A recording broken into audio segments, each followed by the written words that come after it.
Are we still, do I need to test? We're good. We're this time good. It's for real. It's time. It's for real. It is. Okay. Are you done? I love these things.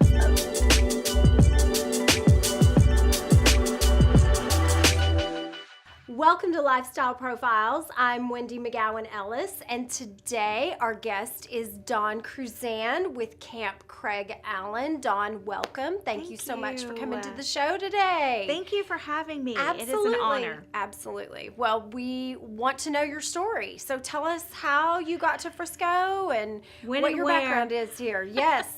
Well, I grew up in a small town, Magnolia, Texas, outside of Houston. And my brother Craig and I were best buddies, best friends.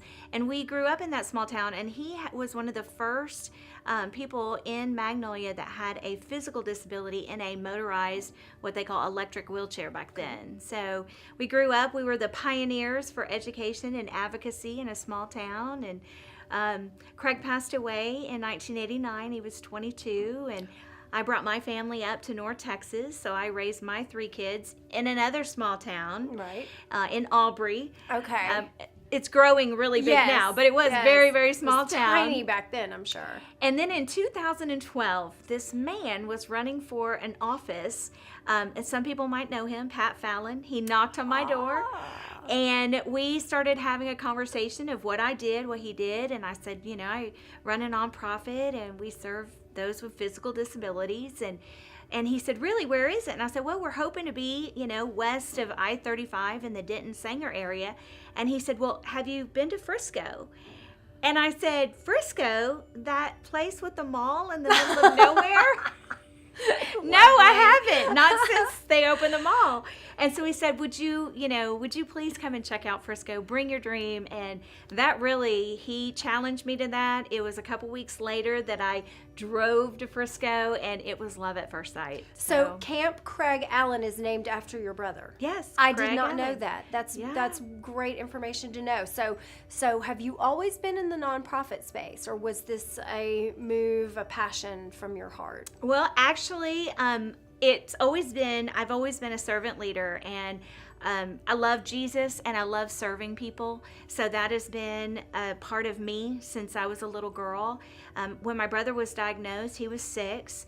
He almost 6. And we lived in a world in the 70s and 80s where being in a wheelchair was not nice. Yes. People were not kind.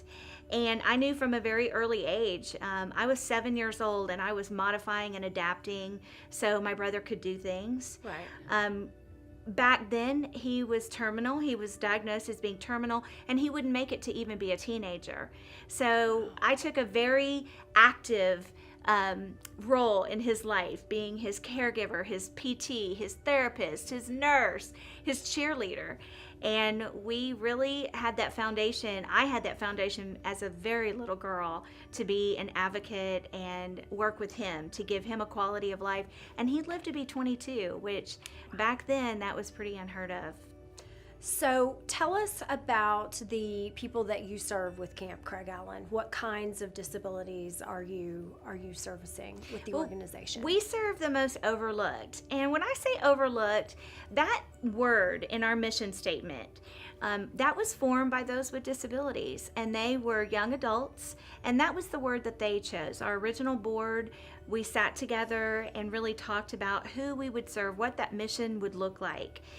So overlooked persons with physical disabilities, primarily that's adults, because when you're 18 years old, you really get aged out of a lot of programs. Mm-hmm. But it also includes kids that have power wheelchairs because they feel like they're overlooked because they can't go on the normal playgrounds because of their, power wheelchairs. And then it includes the veterans that are typically 18, 19 years old. They went straight out of high school. They served the country, and because of an explosion or something that happened in war, they've had spinal cord injuries and amputees. So our young veterans program. And then there's the aging veterans that are having MS and Parkinson's. We serve them as well. So overlooked is a big, it is an umbrella to include those that don't have the programs and services readily available.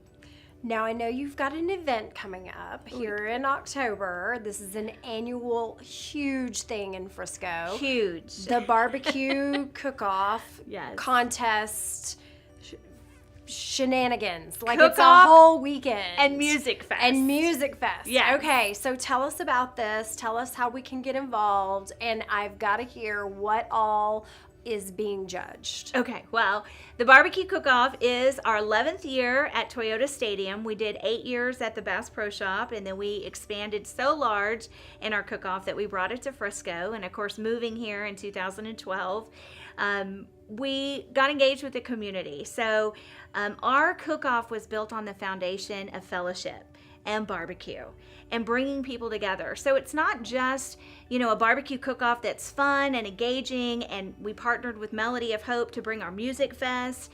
It is about education, advocacy, and fellowship.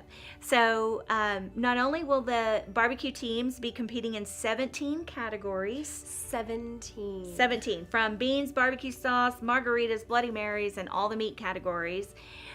We also bring in our sports court. We set up a sports court, and we are able to highlight our adaptive power wheelchair hockey, our manual basketball. We get to show the actual ski chair of what it looks like when we do our adaptive ski program.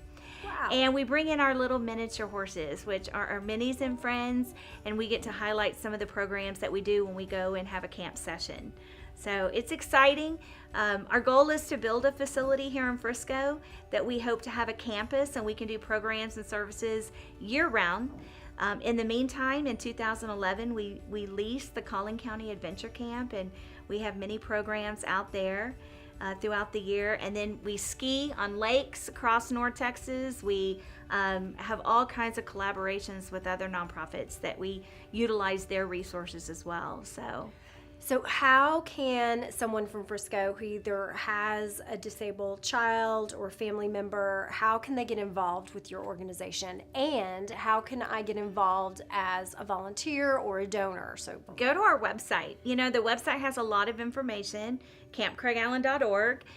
But also we have a closed corral. So I want to encourage you, if you are a parent or an adult with a disability, go and check out our Facebook, the Camp Craig Allen Corral.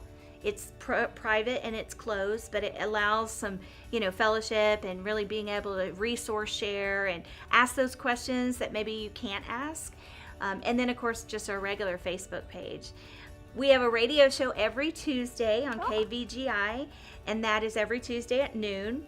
And Amanda Hall and I, my vice president and just my best friend, we have that radio show, and that's to share resources and to bring some awareness and education components to not only those with disabilities, but for employers to hire people with physical disabilities. Right.